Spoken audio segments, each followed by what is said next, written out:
The gods are silent.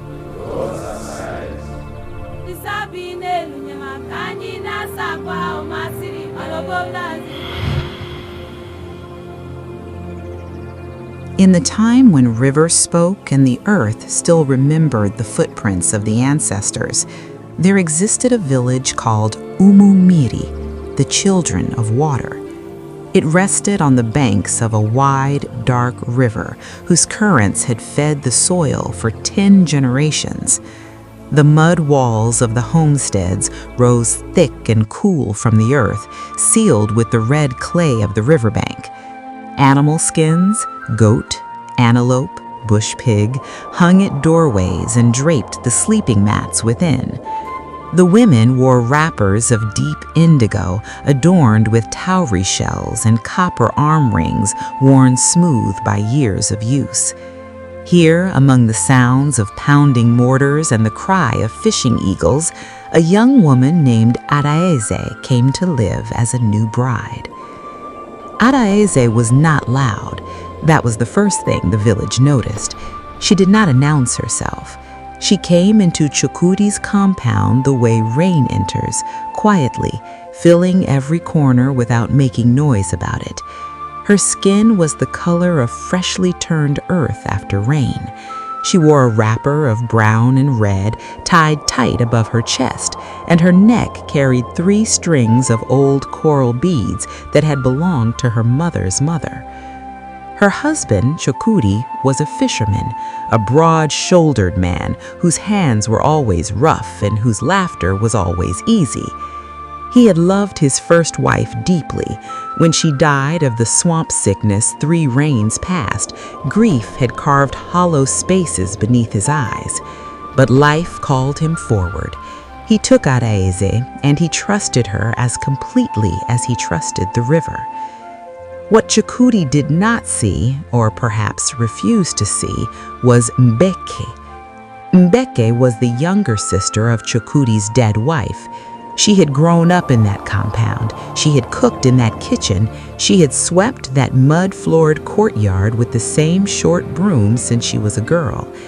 In her heart, though she never spoke it aloud, she believed she had earned the right to become Chukwudi's second wife. She had waited. She had served. Then Adaeze arrived, and all that silent waiting turned to ash in her chest.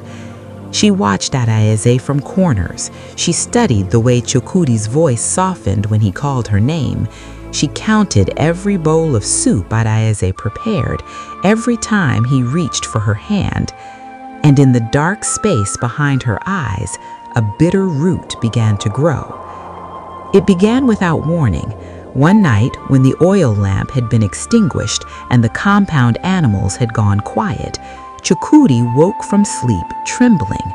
By the time Adaeze rose beside him, his body was burning, a fever so fierce it seemed to come from inside his bones.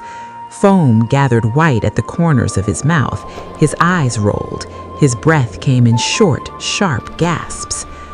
The whole compound woke. Neighbors pressed through the doorway. Children were sent to call the elders. Women beat their chests. And through all of it, louder than anyone, rose the voice of Mbeke. "It is that woman. It is Adaeze. She has poisoned him. She wants him dead so she can take his nets and his land." The words hit the night air like a stone thrown into still water. People looked at Adaeze. Adaeze looked at Chukwudi, fighting for breath on his sleeping skin. She had no words, only tears. Before the rooster crowed, the elders had gathered on carved wooden stools outside the obi, wrapped in their dark animal skin garments. The dibia was called. He cast his cowries on a flat stone and shook his ogu staff. The shells fell silent, not pointing to Adaeze's guilt, not pointing to her innocence either. The spirits said nothing, and silence in a frightened village is always filled with accusation. Adaeze was seized. Her coral beads were pulled from her neck, 3 strings, each one a memory of her mother's mother. Her hair was cut with a rough blade. She was dressed in old rags that smelled of the shrine and locked inside a small mud hut near the sacred grove, the door sealed with a heavy stone. Inside the hut, Adaeze sat on bare earth. She called on Ani, the earth goddess. She called on her dead parents. She called on truth itself, the way a drowning person calls on the bank they can see but cannot reach. On the first night, Chukwudi burned. On the second night, he grew so still that the women watching began to keen softly. On the third night, as the moon reached the center of the sky, he opened his eyes. He blinked, he swallowed, and in a rough, quiet voice, he asked, "Where is my wife?" Silence answered him. He asked again. A child ran. Then an elder came. Then the story came. Slowly, the way shame always moves, in pieces, in halves, with eyes that looked at the floor. Chukwudi listened. His jaw was set. When the story was finished, he rose from his mat, still weak, still thin from the fever, and said only, "Bring me my wife, now." The truth, when it came the way fire comes to dry thatch, sudden, complete, and ruinous. A young girl from the inner compound stepped forward, shaking.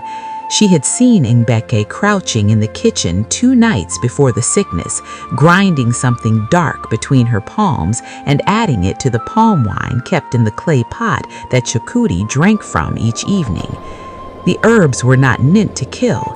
They were bitter roots known to cause terror and fear madness, meant to drive Adaeze from the compound by making her appear cursed. But Mbeke had measured wrong, and the roots had burned through Chukwudi's blood instead.